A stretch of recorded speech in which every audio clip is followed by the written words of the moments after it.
Welcome back into the 247 Sports YouTube channel. I am Blair Angulo, joined by national analyst Chris Singletary, and there's a refresh to the top 24/7 in the 2024 class. We are here to discuss the new top 10, and Chris, it includes 7 defensive prospects among that top 10. Yes, it does. I think when you really look at how this class is shaped up early on in 24, it's the emergence of the defensive guys. I'm talking about KJ Boldin, Sammy Brown. Those guys are really taking the next step. You have Williams Weary from Missouri, defensive end, also a guy who can move inside and really bring some special capabilities as a pass rusher. Really like David Stone down at IMG, formerly from Oklahoma, now playing at IMG, a guy that's showing tremendous upside and potential in the interior, playing either the nose or the 3 technique. And so the defensive players have really taken the next step in their movement and their skills and their overall playmaking ability. And that's why you see 10 guys. Of the 10 guys, you see 7 of them being defensive guys right now. Yeah, there are 12 5-stars overall in the initial push right now for this top 24/7 update in the 2024 class. About a year away, Chris, until these players put pen to paper. Leading the charge, he's already committed. Ohio State quarterback commit Dylan Raiola from Chandler, Arizona. You've been able to see him in person as well as on TV and games. And what has stood out to you about Dylan Raiola's game, and what makes him the number 1 prospect so far in this 24 class? You're talking about a guy, first of all, when you look at him, his presence on the field from a stature standpoint, and then you also look at the athletic makeup ability that he brings to the quarterback position. And then most importantly, him playing the position, the arm talent, the ability to be able to do an excellent job with his reads and progressions. He's still evolving. You still see growth in his game, but you see a lot of upside. First year playing in Arizona, I would say is a step up in the competition that he played against as a sophomore. He's answered the bell and really taken Chandler High School to a next level in terms of really utilizing all the skill guys that he has around him and just really letting the game come into him and not forcing it, and really being not a complimentary player, but being a playmaker when need be.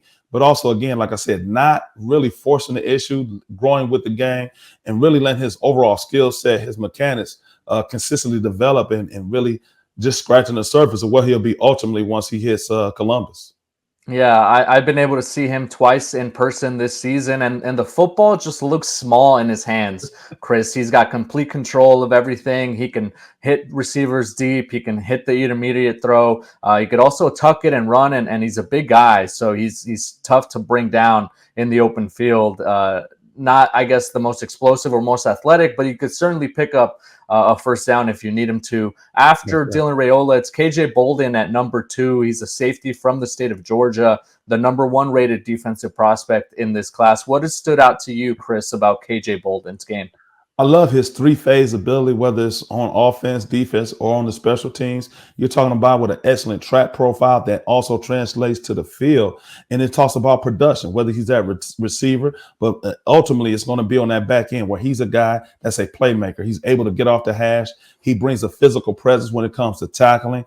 And then you're talking about a young man that's still, again, because he's playing both sides of the ball and also special teams, he's still evolving and understanding the whole nuances playing on that back end. But when you look at the size, height, weight, speed, he checks that box. You talk about production, he checks that box. You're talking about physicality at the position of safety, he checks that box. And then he can cover. So KJ Boldin's had an excellent junior year, and that's why he's number 2 for us and our number 1 defensive player. Yeah, and you think about projectability, you think about that physical upside that NFL teams covet, because at the end of the day, Chris, we are projecting to the NFL draft a few years out. But a few corners are leading the charge right now. Ellis Robinson and Jalen and Blackway. He's already committed to Alabama. What stood out to you about both of those cornerbacks? Those guys have the ability to be able to lock up and play press coverage. When you're playing a lot of spread offenses, RPOs, you got to have guys that can be able to walk up and be physical enough to play bump and run. And both of those guys show that skill set. They also have really good short area quickness. They're strong at the point of attack, and they will turn into the receiver when the ball is in the air. They also are still learning, being able to play different coverages in terms of playing cover 2, cover 3, how to leverage the ball. But again, being able to show playmaking ability on the back end, being able to lock down top receivers from other teams, that's what you have to have this day and age. Again, when you're playing spread offenses, RPO systems, you got to be able to have some guys that can lock them down. And those 2 guys have shown up well. Yeah, rounding out the top 10, Elijah Rushing, a player that you're very familiar with down there in the Southwest region, a player from Tucson who is the #1 rated edge rusher in this 24 class. Just took an unofficial visit to Oregon, has a top 12 now, but there's plenty to like about his game, and it's very clear why so many programs have him high on their recruiting board. I think what's unique about him is you're talking about a young man that's pushing 6'6". He's now up to 230 plus pounds.